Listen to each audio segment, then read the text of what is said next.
In the heart of ancient Rome, there was a fire that never went out. It burned day and night inside a round temple. The Romans believed this flame was not ordinary. It was sacred. It was the soul of their city. As long as it burned, Rome would survive. If Iteber died, even for a moment, disaster would follow. Enemies would attack. Crops would fail. Disease would spread. The gods would turn their faces away. This flame was the fire of Vesta, and it was guarded by young girls. They were called the Vestal Virgins. They were not volunteers. They did not choose this life. They were chosen between the ages of 6 and 10, at an age when most children were still learning to read or playing in the streets. These girls were taken from their homes and given to the state. To their families, it was an honor. Only daughters of noble Roman families could become Vestals. It meant status. It meant influence. It meant closeness to divine power. But for the child, it meant something else. It meant leaving her mother forever. It meant never marrying. It meant never having children. It meant 30 years of service under strict rules. The selection was made by the chief priest of Rome. Once chosen, the girl was legally separated from her father's authority. She became property of the state and servant of the goddess. From that day forward, her life belonged to Rome. For 30 years she would serve. The first 10 years were for learning. She studied rituals, prayers, and sacred duties. She memorized traditions that were older than the Republic itself. The second 10 years were for performing those duties. She kept the sacred flame alive. She prepared ritual offerings. She guarded holy objects that were believed to protect Rome. The final 10 years were for teaching younger girls who would replace her. 30 years. After that, she was free to marry if she wished. But most did not. By then, they were middle-aged. Many feared leaving the only life they'd ever known. Inside the house of the Vestals, their days were controlled by ritual and discipline. They woke before sunrise. They cleaned the temple. They prepared sacrifices. They watched the fire carefully. The flame could never be allowed to die. If it did, the Vestal responsible would be punished. Sometimes she was whipped. Not because she was seen as evil, but because Rome believed the gods must be appeased. The Vestals were respected. They had freedoms no other Roman women had. They could own property. They could ride wheels. They could travel without a male guardian. They had special seats at games and public events. Even powerful men stepped aside to let them pass. If a condemned prisoner on his way to execution met a Vestal, and she declared him innocent, his life could be spared. Their word carried weight. They were symbols of purity, stability, and divine protection. But that purity came with a terrifying condition. They had to remain virgins, not just in body but in image. Their virginity was not private. It was public property. It belonged to Rome.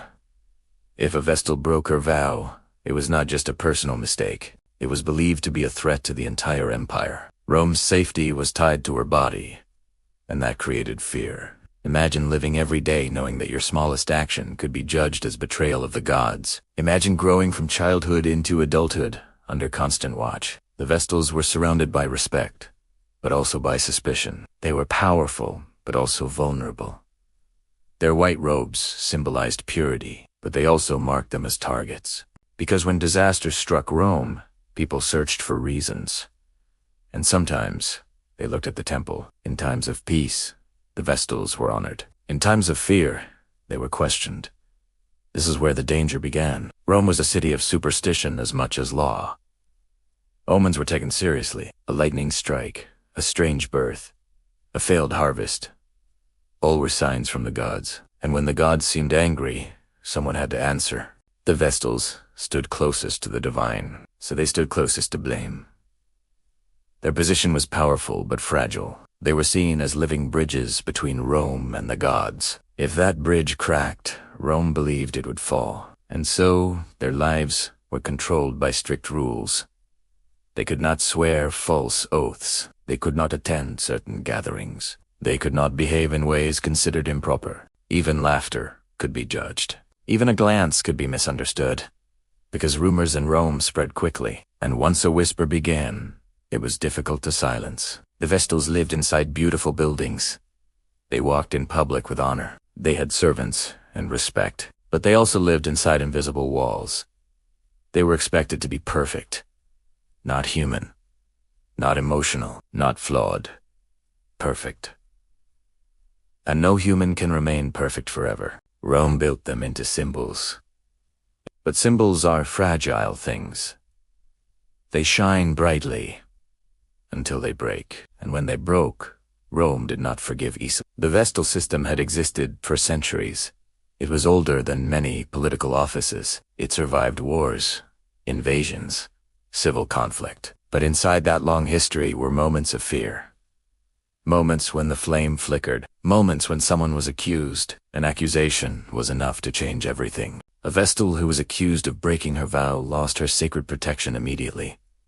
Her white robe no longer meant honor. It meant suspicion. The same people who once bowed to her now avoided her eyes, because Rome believed impurity could spread like disease.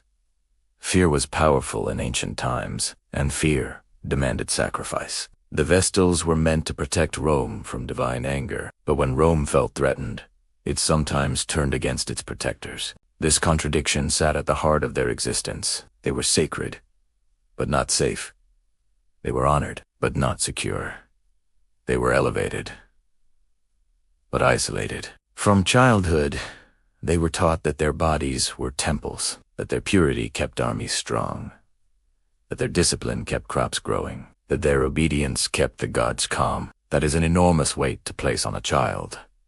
And yet, for centuries, this system continued. Because Rome believed deeply in ritual. Rome believed order must be maintained at any cost, and the Vestals were part of that order. They represented stability in a city that often faced chaos, but stability built on fear cannot last forever. As Rome grew in power, it also grew in political tension.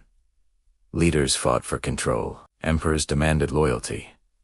Religion became more deeply tied to authority, and the Vestals, standing at the center of sacred life, became symbols that could be used to show moral strength, used to display religious devotion, used to send messages, and sometimes used as examples. Their lives were no longer only about tending a flame. They became political tools in a city that worshipped power as much as gods. The sacred fire burned steadily, but beneath its light, shadows were forming, and in those shadows waited rumors, accusations, and fear. The girls chosen to guard the flame believed they were serving the divine, but they were also serving an empire that could turn cold. Very cold. They stood between heaven and earth, between gods and men, between honor and destruction. And when the balance shifted, it would not be gentle. The flame never went out without consequence, but neither did suspicion. And once suspicion entered the temple, it changed everything. The Vestals had been raised to believe they protected Rome. But soon, some would learn that Rome would not always protect them. In Rome, fear moved faster than truth. It moved through markets, through temples, through the Senate, through whispers, behind closed doors. And when fear found a target, it did not let go.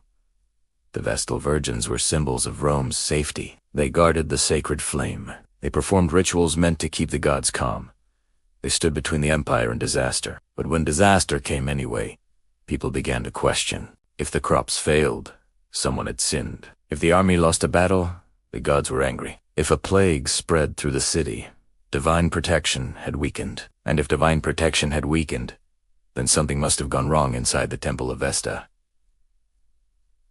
The Vestals were not just priestesses, they were living promises. Promises of purity, promises of stability, promises of divine favor. So when Rome suffered, those promises were examined. An accusation against a Vestal Virgin did not always begin with proof. It often began with fear. A servant might whisper that she saw something strange. A neighbor might claim unusual behavior. A political rival might spread rumors quietly. A rejected admirer might speak out of anger. Sometimes it was nothing more than suspicion. But in Rome, suspicion could be deadly. The charge was called Incestum. It meant breaking the sacred vow of chastity. But this was not treated like an ordinary moral failure. It was considered a religious disaster. The Vestal's body was not seen as private. It was seen as sacred property of the state. If she broke her vow, she did not just betray herself. She betrayed Rome.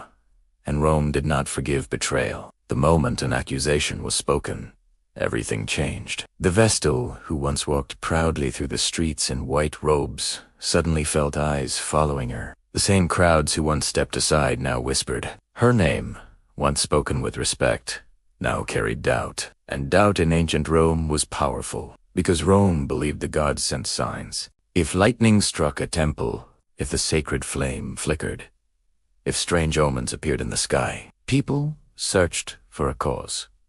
Religion and politics were deeply connected. Priests were not only spiritual leaders, they were powerful political figures. At the center of every investigation stood one man, the Pontifex Maximus, the chief priest of Rome. He was not just a religious official.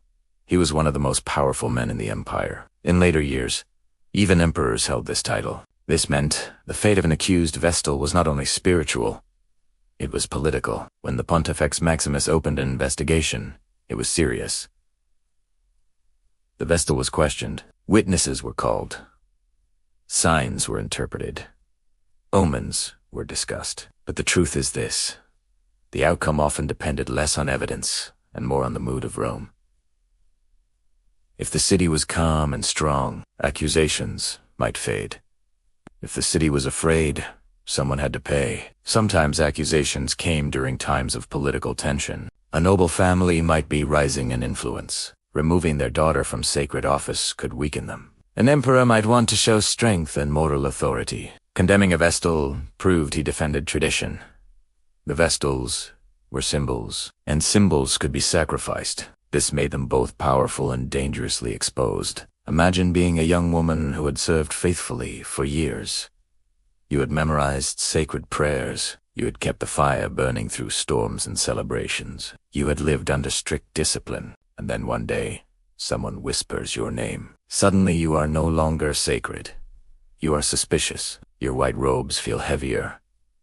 Your steps feel slower. Inside the house of the Vestals, silence grows. The other priestesses may distance themselves.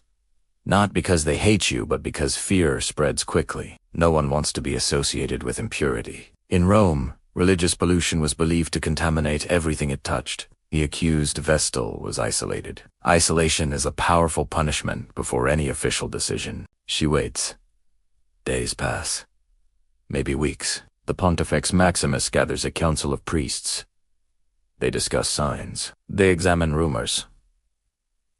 They weigh the situation. But how do you prove innocence in a crime defined by secrecy? How do you prove something did not happen? The Vestal may swear her purity, but her word now stands against fear. And fear is louder. Sometimes the accusation included a named man. He might be a noble, a soldier, a politician, a slave. If he was accused of involvement, his fate was also sealed.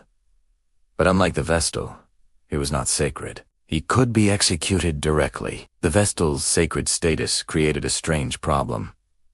Roman law forbade the execution of a Vestal Virgin. Her blood could not be spilled. So if she was declared guilty, the punishment had to appear different. Not execution, but something else. This idea alone shows the strange balance Rome tried to maintain. She was holy, but if declared impure, she became a threat. Rome needed to remove the threat without openly admitting it was killing a sacred figure. This is how ritual replaced law. And ritual made cruelty look holy. Accusations were not common, but they were remembered. Every time one happened, it shook Rome. Because it meant the sacred system had cracked. It meant something was wrong at the very center of the empire. Sometimes multiple Vestals were accused at once. This often happened during times of extreme crisis. When panic spread, it demanded more than one sacrifice. History records several waves of accusations across centuries. Each time, Rome told itself it was protecting divine order. But modern historians see something else. They see power. They see control. They see fear, looking for a target. The Vestals were chosen as children. They had no choice in their vow. yet they carried full responsibility for its breaking. Their lives were controlled by strict discipline. They rarely had private interactions with men. Their movements were limited, and yet a rumor could destroy them. Some accusations may have been true. History cannot deny that possibility, but many likely were not.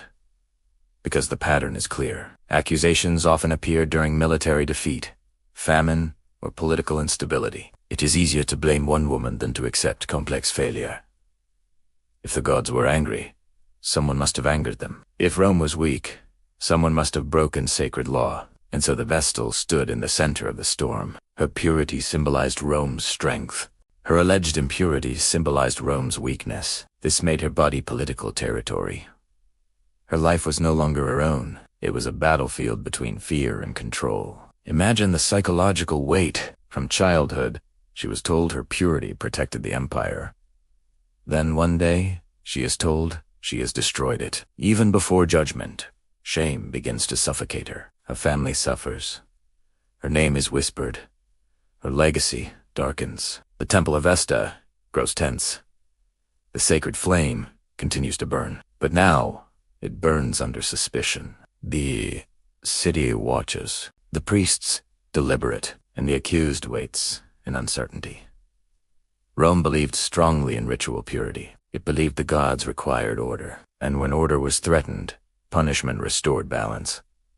At least that is what they told themselves. But punishment also restored authority. It reminded the people that no one was above divine law, not even the most sacred. Perhaps, especially not the most sacred, because condemning a Vestal sent a message louder than any speech. It said, even holiness can fall, and if holiness can fall, then fear is justified.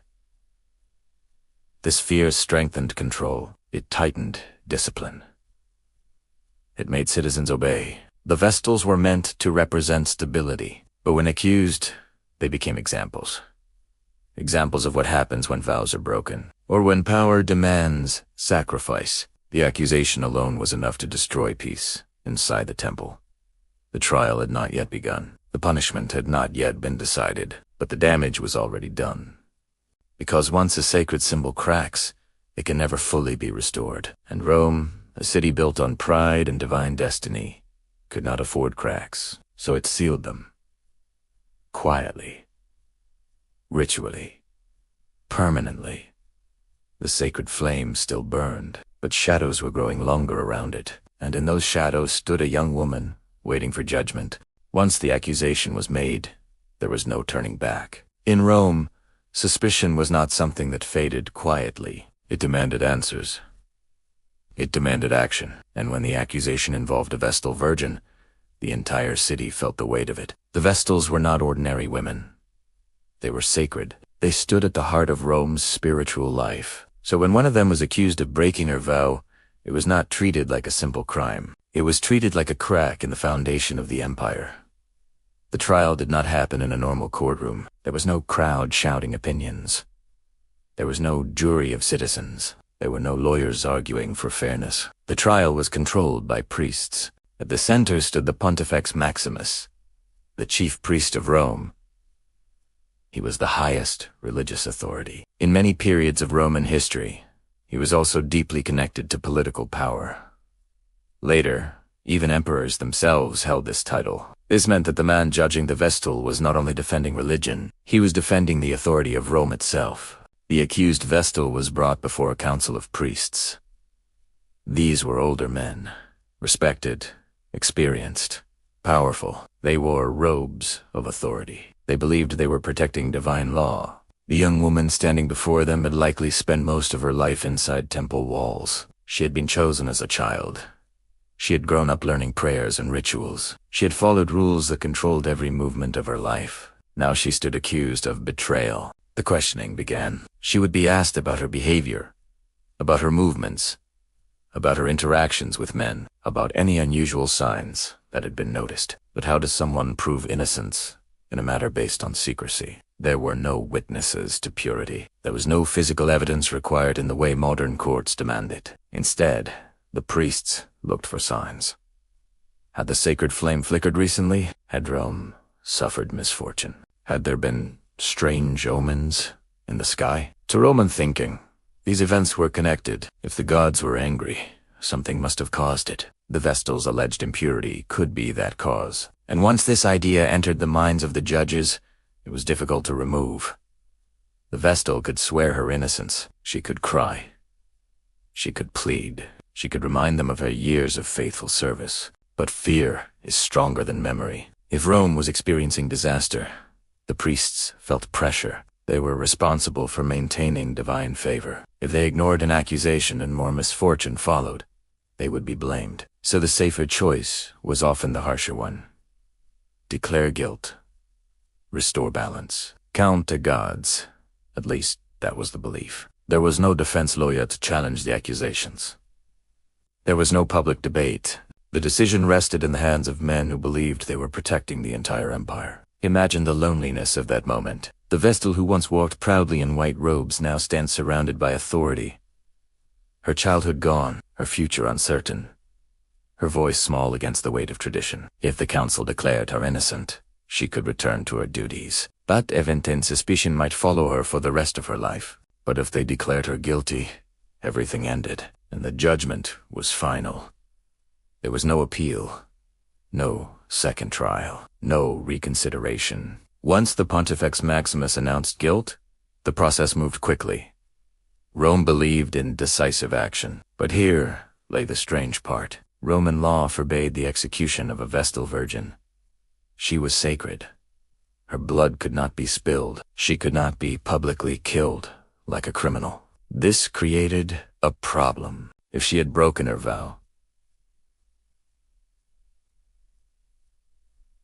she had to be punished. But if she was sacred, she could not be executed. So Rome created a solution that allowed it to claim innocence. They would not execute her. They would not spill her blood. They would simply remove her from the world. The punishment was burial alive, but this was not announced as execution. It was presented as a ritual. The priests would say they were leaving her to the judgment of the gods. They would provide a small amount of food and water. So, technically, they were not directly killing her. But everyone understood the truth. It was death. And it was final. The man accused of involvement with her did not receive the same ritual treatment. He was publicly beaten to death. His punishment was violent and immediate, because he was not sacred. Only the Vestal required this strange balance between holiness and punishment. The days between the verdict and the ritual were filled with silence. The Vestal was likely kept isolated. No public goodbyes. No final embraces with family. Her identity shifted from sacred guardian to condemned figure. The same city that once honored her now watched in quiet tension. The trial was over, but the real horror was about to begin. Rome told itself this system was necessary. If the Vestals were symbols of purity, then impurity could not be tolerated. If divine order was threatened, action must be taken. But beneath these beliefs lay something deeper. Control. The trial was not only about one woman. It was about showing the people that no one was above sacred law. It was about reminding Rome that morality was enforced. It was about sending a message. If even a Vestal could fall, then everyone else must remain disciplined. This fear maintained order. It kept society stable, but it did so at a terrible human cost. The Vestals had been chosen as children. They had not volunteered. They had not freely taken their vows. And yet, the punishment assumed full responsibility. There was no mercy for youth, no forgiveness for doubt, no understanding of human weakness. Only judgment. As the day of the ritual approached, Rome prepared quietly. There were no cheering crowds, no celebration. This was not entertainment, it was solemn. It was heavy, because deep down, the people knew something sacred was ending. The sacred flame still burned inside the temple, but one of its guardians was about to disappear forever. The trial had been short. The decision had been final. And now, Rome moved forward with ritual precision, because Rome believed that order must be restored at any cost, even if that cost was a life once considered holy.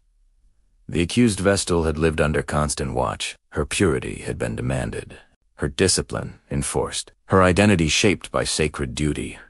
And now, that same system declared her its enemy. There's something deeply tragic in that transformation. From symbol of protection to symbol of betrayal, all decided by a council of men who believed they were defending the gods. History does not record her final words.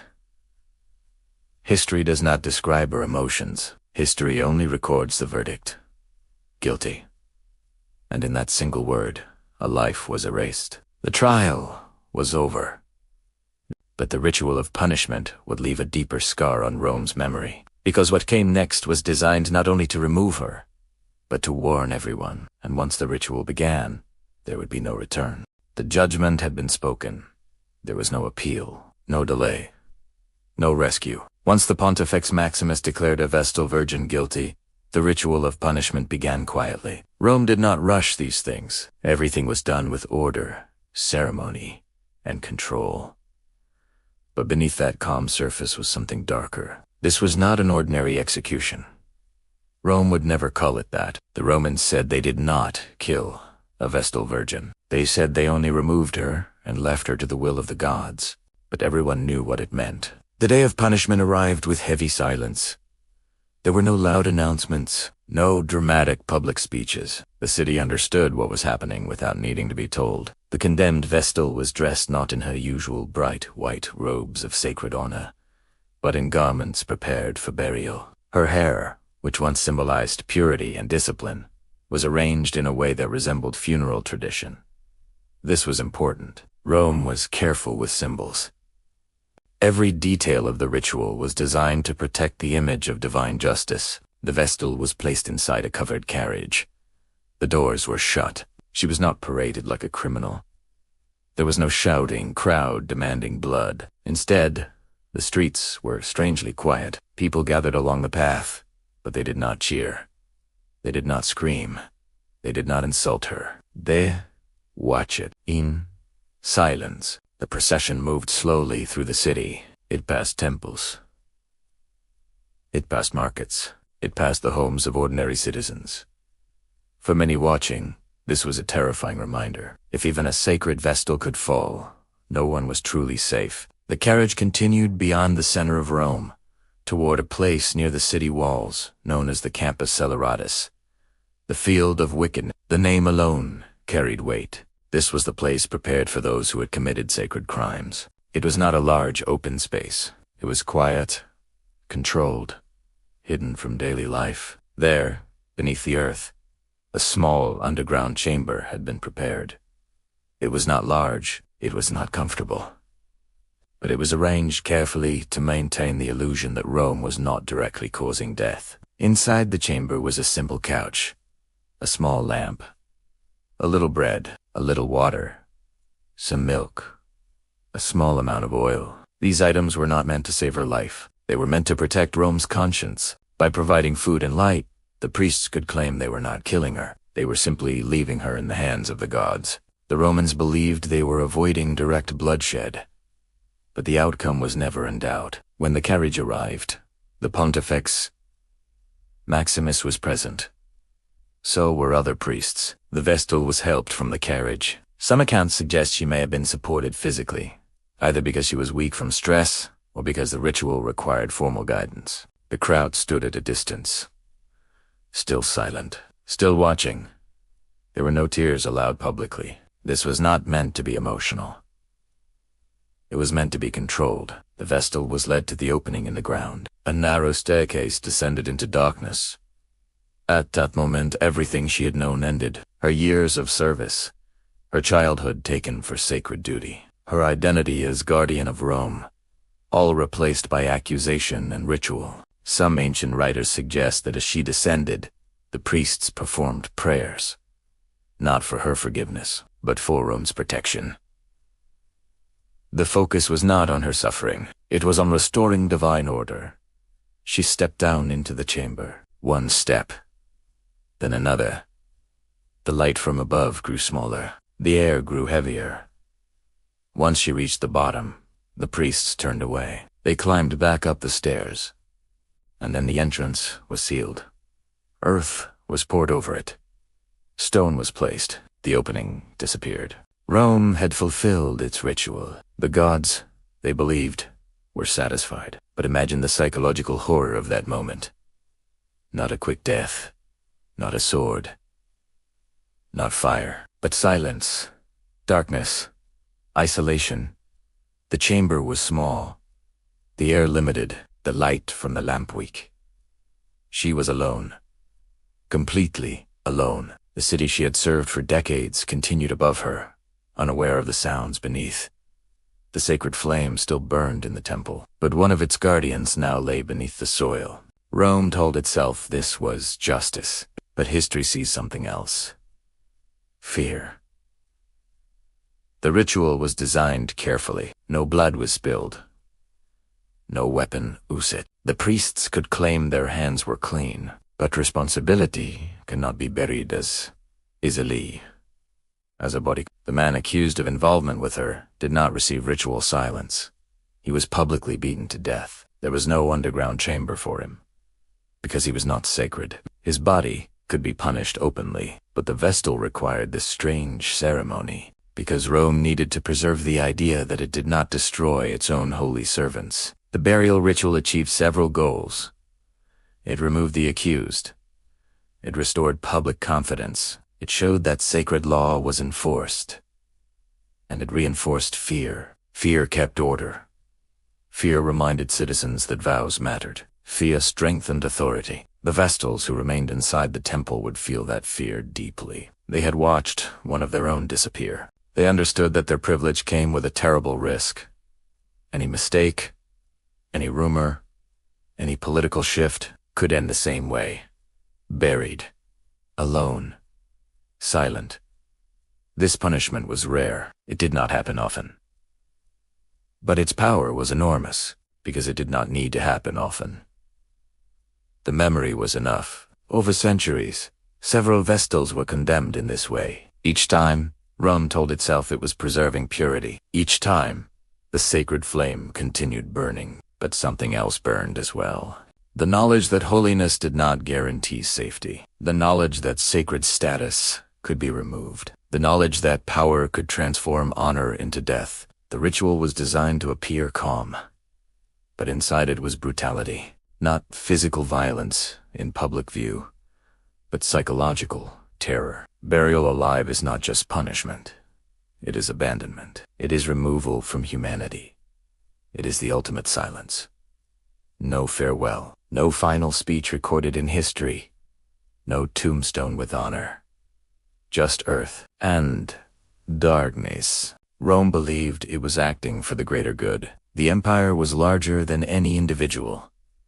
The gods required order, and order required sacrifice. But the Vestals had already sacrificed their childhood. They had sacrificed marriage. They had sacrificed personal freedom in ways most Roman women could not imagine. And yet, when Rome felt threatened, it sacrificed them again. The burial ritual was meant to erase impurity, but it also erased memory. Official records rarely focused on the suffering. They focused on the restoration of balance. They spoke of divine anger, calmed. They spoke of sacred law upheld. They did not describe the final hours beneath the earth, perhaps because it was too uncomfortable. Perhaps because even Rome understood the horror. The field of wickedness remained quiet after each ritual. Life returned to normal. Markets reopened. Senators debated politics. The sacred flame continued to burn.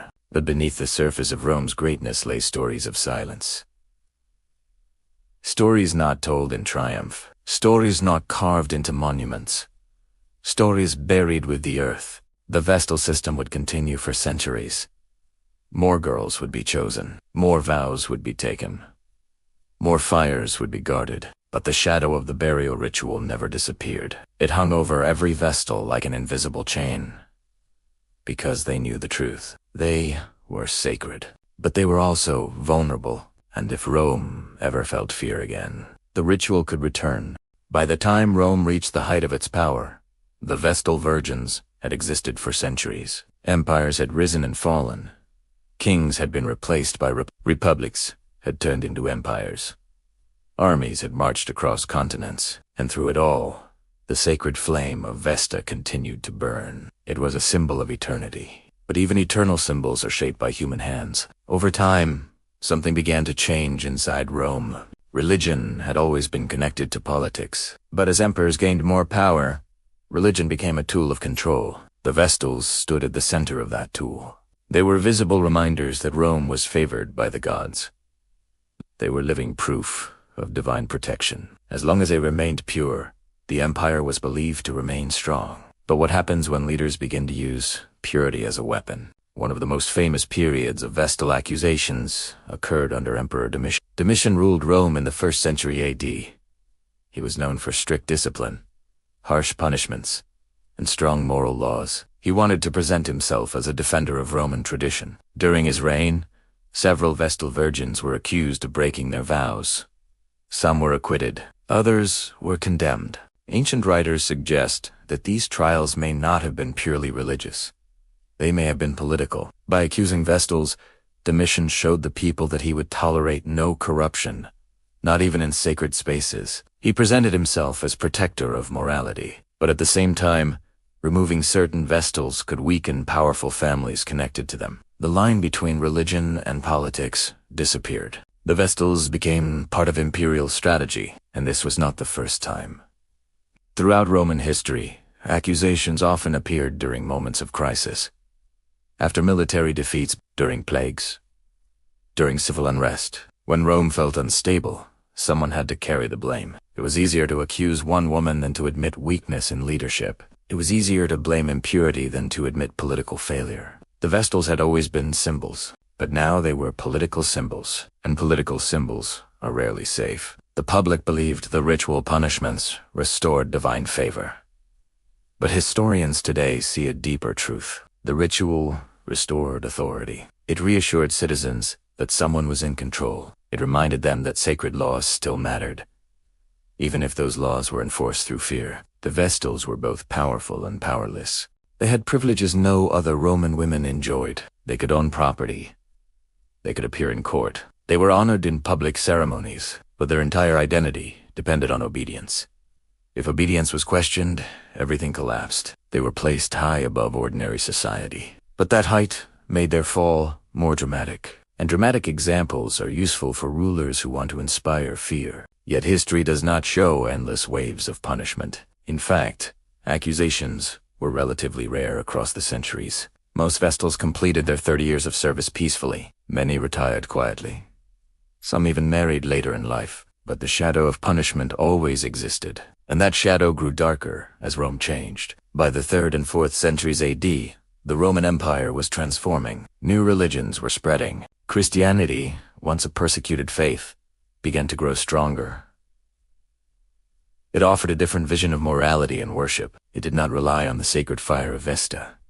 It did not require Vestal Virgins. Gradually, the old pagan traditions lost influence. Emperors began to convert to Christianity. Temples closed. Ritual sacrifices were reduced. The sacred flame that had burned for centuries began to lose its importance. Finally, in 394 AD, under Emperor Theodosius I, pagan practices were officially banned. The Temple of Vesta was closed. The sacred fire was extinguished. Not because of scandal, not because of impurity, but because the world had changed. The Vestal order ended quietly. No dramatic ritual, no burial, just silence. After nearly 1,000 years, the institution disappeared. The house of the Vestals became ruin. The sacred flame went dark, and Rome moved into a new religious era. But the stories remained. Stories of young girls chosen too early. Stories of vows taken without consent. Stories of honor mixed with fear. Stories of ritual punishment buried beneath the earth. Looking back today, we can see both sides. The Vestals were respected.